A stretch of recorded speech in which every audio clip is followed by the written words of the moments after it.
Andrés, pues varios ya lo conocemos, lo presentó brevemente Manuel. No sé si haga falta usar más tiempo. Pero sí que Yo titulé a mi ponencia un poco diferente como quedé. La llamé La subsunción de la tecnociencia bajo el capital mundial en la hora del hundimiento socioambiental y de la resistencia anticapitalista del mundo. La actual ciencia y tecnología, a pesar de su extraordinaria complejidad en curso vertiginoso de autorrevolución permanente, forma en efecto una totalidad en curso cuya lógica profunda no resulta suficientemente evidente ni para quienes la observan apologéticamente, para quienes la practican, pero tampoco para quienes intentan cuestionarla apresuradamente, denunciarla valientemente e incluso confrontarla revolucionaria, pero espontáneamente. La integralidad de esta tecnociencia fue originalmente analizada y presentada críticamente por Karl Marx bajo su idea de subsunción formal y real de las fuerzas productivas, y 70 u 80 años después también fue filosófica y oscuramente criticada por Martin Heidegger bajo su idea del Gestalt, sujeto a la metafísica de la modernidad. Cuestionamientos básicos de los cuales se han desprendido otras innúmeras problematizaciones disonantes, divergentes, convergentes, antepuestas, completamente nuevas, antinómicas, etc. Cuestionamientos filosóficos, políticos y económicos, sin los cuales también resulta imposible ubicar hoy en día el mapa teórico e ideológico de posiciones complejas que caracterizan a todos los cuestionamientos actuales. Por desgracia, la totalidad histórica de la tecnociencia y su ominosa presente capacidad política de definir el curso esencial de la vida presente no se puede cuestionar con suficiencia mediante solo una activa, permanente y rabiosa denuncia de su conexión con el dinero, ni siquiera con otra detallada denuncia de los intereses crematísticos de las empresas transnacionales que las gobiernan. Sobre todo porque dichas actividades, aunque indispensables en la lucha en contra de la catástrofe civilizatoria actual, no logran, sin embargo, desentrañar en su esencia la complejidad operativa y la verdadera profundidad que nutre a esta relación de dominación y poder. Aunque la urgente denuncia de la conexión oculta del poder económico y la hiperconcentración privatizada del capital con la crisis y el colapso ambiental del mundo debería ser una evidencia movilizadora masiva, como tal respuesta en realidad no está ocurriendo ni siquiera en tiempos de crisis terminal o colapso civilizatorio como el actual, resulta obligado para todos nosotros asumir que estamos enfrentando relaciones de dominación con formas y contenidos materiales que resulta indispensable conocer, reconocer y reconocer para impulsar el cambio cada vez más urgente que hoy requerimos en el planeta. Para la inmensa mayoría de todos los sujetos subalternos, resulta una cuestión de vida o muerte el freno inmediato y exitoso de una serie profundamente especulativa de todo tipo de iniciativas tecnocientíficas, así como la búsqueda de alternativas colectivas inmediatas para reorganizar la relación de la sociedad con la naturaleza. Lucha que engañosamente parece ser más evidente y legítima conforme se acentúa cada vez más el hundimiento socioambiental del mundo. Pero lo cierto es que conforme dicha crisis se profundiza, junto con el descontento y la rabia anticapitalista, también suben los mecanismos de control social, de confusión y desmoralización del diversificado sujeto social y las apuestas neoliberales de escaparse hacia adelante con teorías científicas, cálculos hipersofisticados y supercomplejos, así como respuestas tecnocientíficas cada vez más osadas y espectaculares. Como ejemplo, la supuesta inminente predicción que la máquina de inteligencia artificial D-Wave está a punto de realizar en torno a las posibilidades de encontrar un planeta idéntico a la Tierra en un par de años, a tan solo 40 millones de años luz. No solo por la extraordinaria, el cuestionamiento de la tecnociencia resulta indispensable, no solo por la extraordinaria legitimidad con la que ésta se mueve dentro del imaginario social, sobre todo por la legitimidad con que opera entre todos los trabajadores encargados de producir la revolución permanente de la ciencia y la tecnología, sino también por la forma en que dicha tecnociencia forma parte nodal de las relaciones políticas y militares de la dominación del mundo entero, no solo dentro de las relaciones hegemónicas de dominación internacional, sino mucho más allá de ellas,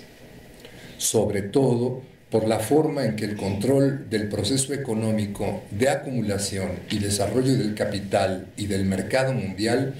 pasa justo por el modo en que cotidianamente ocurre el sometimiento material, cultural y civilizatorio de la permanente innovación científico-técnica. Una parte central de este nodo de dominación consiste en la forma en que el carácter contradictorio de la ciencia y la tecnología se han convertido en el supuesto carácter neutral de la misma. Neutralidad que apuntala a una visión de dominio unilateral, antropocentrista, de la relación entre la sociedad y la naturaleza. Ideas que han penetrado tan profundamente dentro del imaginario de quienes más seriamente han intentado cuestionar históricamente las reglas de la convivencia colectiva capitalista, que durante más de 100 años se ha pensado ingenuamente que la mejor manera de proceder a gestionar radicalmente este cambio revolucionario era simplemente transformando las relaciones sociales de dominación, pero dejando completamente intacta la sujeción de las fuerzas productivas dentro de este contexto global. Así, para mejor repensar estos procesos de dominación, vale la pena recordar algunas tesis que nos ayuden a postular nuevas mediaciones críticas frente a este problema. 1. El sentido común del actual activismo anticapitalista reconoce que la forma de la dominación está básicamente en el dinero, mientras que el contenido de la dominación es la mercancía.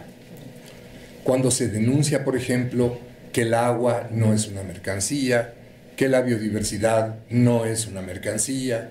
que la naturaleza del propio ser humano no debería ser una mercancía, etc. Pero en realidad, la mercancía es una forma social milenaria, con 5 o tal vez 10.000 años de antigüedad, mucho más originaria y antigua que el dinero, siendo este una versión completamente desarrollada de la primera. Por lo mismo, el sentido histórico de las mercancías y el dinero no puede ser desentrañado apelando a acciones astutas, individualmente deliberadas, moralmente inspiradas en la perversidad o en la mezquindad de algunos grupos de banqueros, especuladores o empresarios coaligados en actividades conspirativas. La crítica de la economía política hizo de la forma mercancía la unidad contradictoria entre la forma natural y la forma social de la riqueza. Tiene como su parte central el estudio de la forma valor como la forma sintética de articulación reproductiva y comunicativa de un mundo original o naturalmente desarticulado, pero con la necesidad y la capacidad de socializar y universalizar progresivamente todas sus fuerzas, valores de uso, percepciones, sensualidades, saberes, imaginaciones, etc. La forma valor, desde el comienzo, fue una forma social contradictoria y enajenada que desempeñaba su misión conforme impulsaba el desarrollo de la propiedad privada y con ello la formación de redes de relaciones comerciales, primero intercomunitarias y luego intracomunitarias, como una red de redes cada vez más profundas y complejas. Siguiendo esta doble vía, sigue la múltiple vía de la propiedad privada de los objetos e instrumentos técnicos, la propiedad privada de la tierra y de la naturaleza en su conjunto,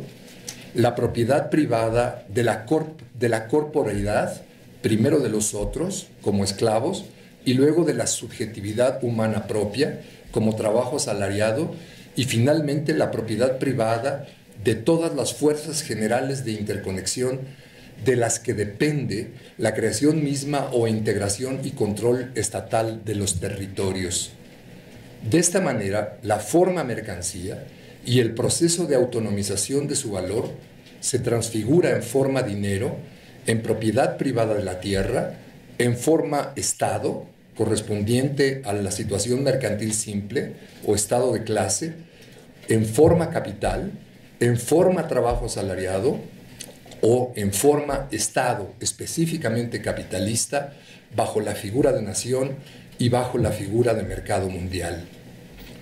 El desarrollo de la forma valor entraña la construcción de lo socialmente necesario,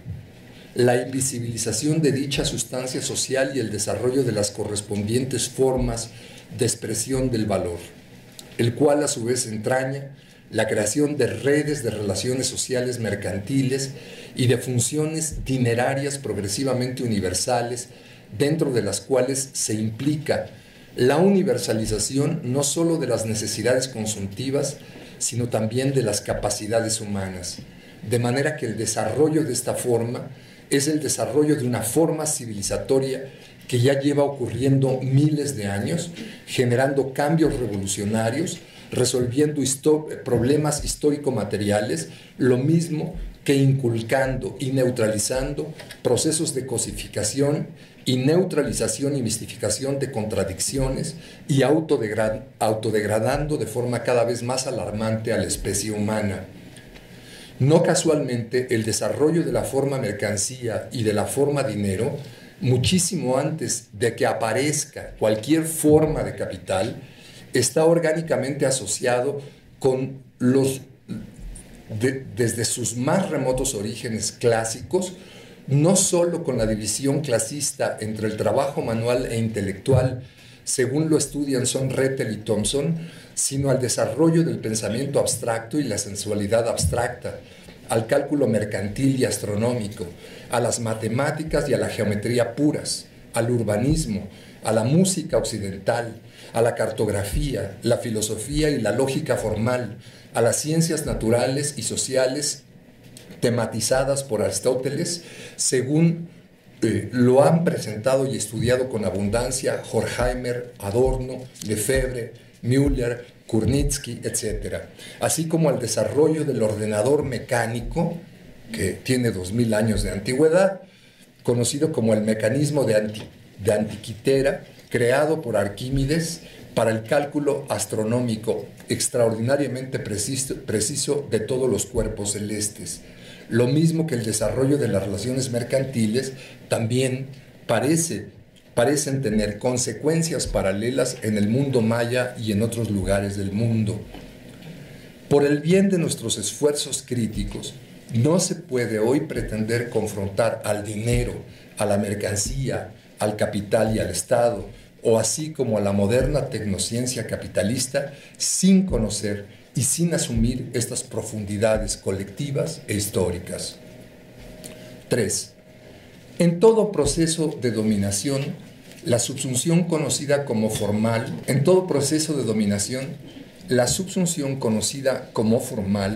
establece originalmente el sentido inicial de tal relación de subordinación, pero al estudio de este proceso le falta la subordinación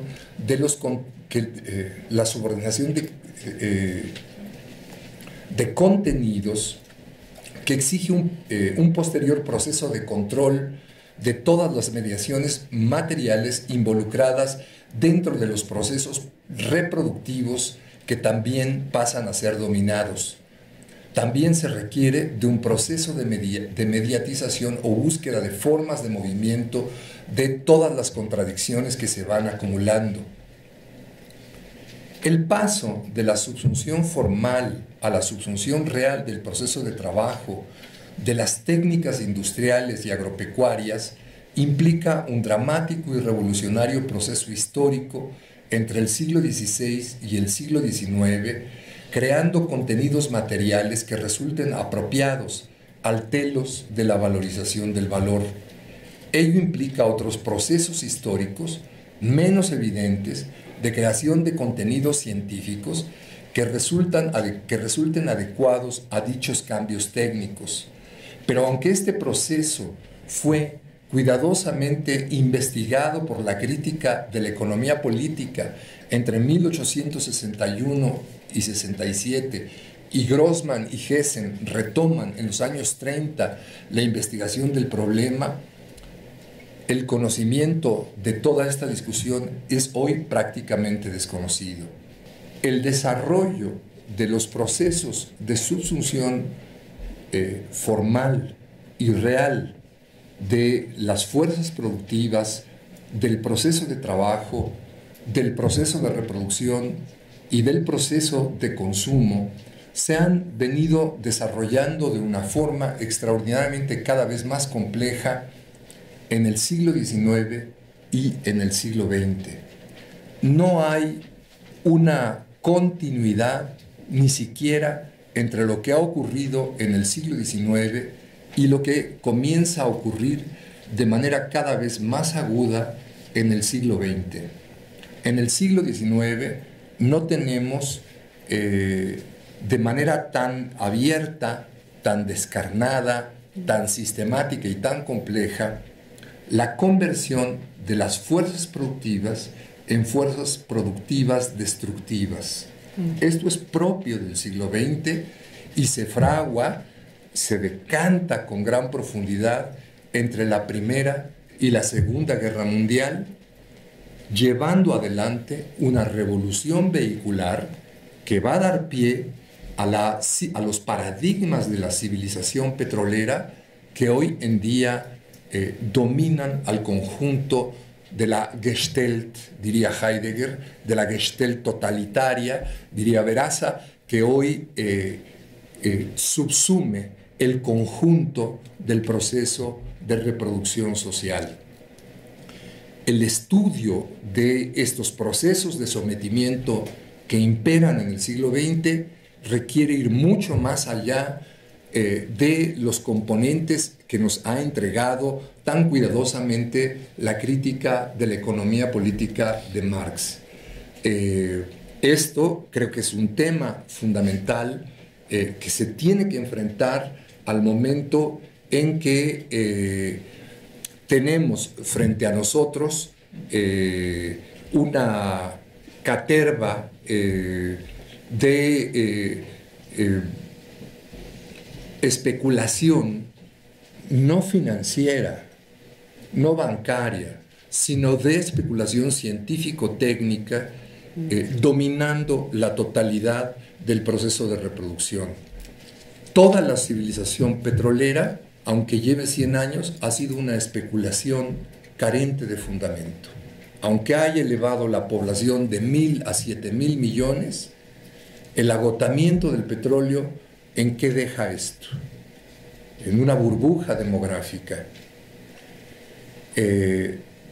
Toda la especulación del directional drilling, la prospección 3D, las tecnologías offshore, la robótica submarina, para buscar nuevas fuentes fósiles, no solo el fracking, sino todas las técnicas para extraer tarzán, cristales congelados de metano en el fondo de los océanos, la extracción ártica y antártica. Todo esto es una propuesta absolutamente especulativa. El extractivismo desaforado, energético y minero,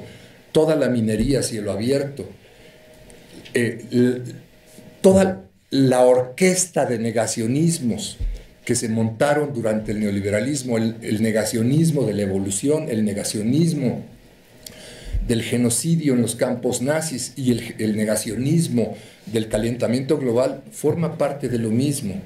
La fiebre por los superconductores que dominaba en los años 80 como supuestos ahorradores y potenciadores de la energía a límites impensados, la sustitución de la electrónica por la fotónica, el desarrollo de los transgénicos, el colapso climático, no digamos la energía atómica, la terraformación de Marte, la minería planetaria, Titán como fuente de reservas de metano, la resurrección artificial de la energía nuclear, incluso a pesar del accidente de Fukushima, la ingeniería de materiales y la tecnología, las impresoras 3D que supuestamente van a obviar la importancia de las materias primas, las ciencias neuronales, las convergencias Bang, así las llama el grupo ETC, el uso del citoplasma y del DNA como moléculas de almacenamiento electroinformático, la medicina génica, la biología sintética, los biocombustibles, los bioreactores, el manejo de la biomasa y la síntesis de células generadoras de hidrocarburos, las tentativas de privatizar actualmente la totalidad del flujo informático y todo el gatopardismo verde y de hiperconcentración gigantista de las llamadas tecnologías alternativas, los megaparques eólicos, los megaparques de energía solar, las geoingenierías y la búsqueda de estrellas con sistemas planetarios y planetas habitables. Todo esto forma los temas especulativos de todos los días con los que nos quieren, digamos, administrar este proceso de construcción de dominación total del mundo actual. Yo pienso y concluyo que para enfrentar esta extraordinaria complejidad es que coincido plenamente con mi colega en que es necesario entrar en serio a la reconstrucción crítica de todos los procesos históricos que han llevado paulatinamente a la construcción de este Gestell totalitario y a la degradación ambiental del mundo.